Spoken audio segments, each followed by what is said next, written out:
If we were to play a game of investment word association and I said income, you'd probably come back with bonds. You might also be aware that some common stocks, such as utilities, offer fairly high dividend yields. But like all investments, bonds and common stocks have their pros and their cons. They do well in certain economic conditions, but not so well in others.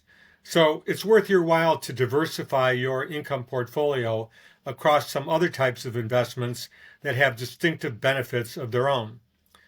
The first category to consider is hybrids, which combine characteristics of both stocks and bonds.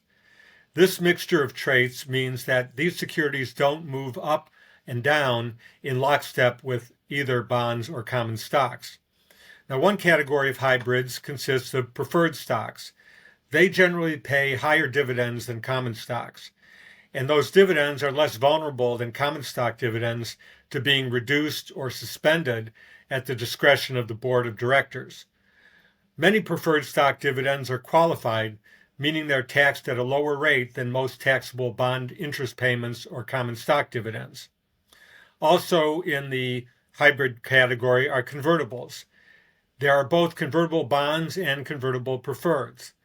They enable you to capture some of the upside in the company's common stock while providing some downside price protection through the fixed income payment. You can buy convertibles individually or through open-end or closed-end mutual funds or exchange-traded funds. A second alternative to bonds and common stocks consists of short-term income vehicles. These can be especially appealing during periods where, contrary to the most usual pattern, short-term interest rates are higher than long-term interest rates. Two short-term income generators that enjoy the benefit of government-supported deposit insurance are bank certificates of deposit and money market funds.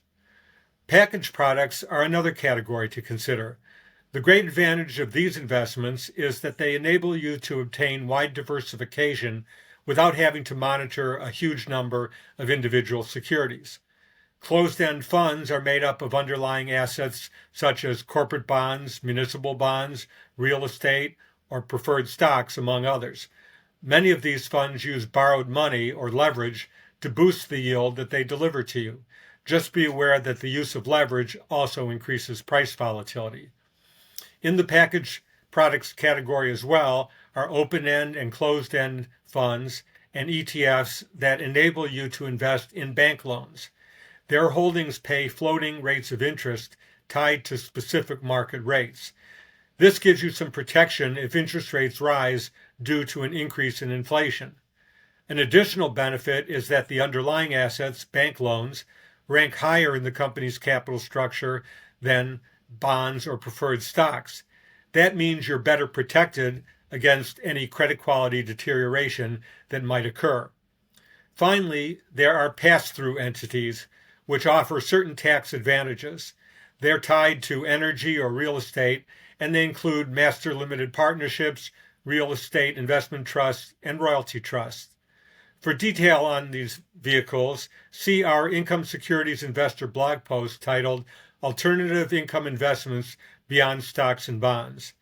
Note that our newsletter doesn't offer tax advice, so consult your tax advisor before investing in any of the instruments I've discussed.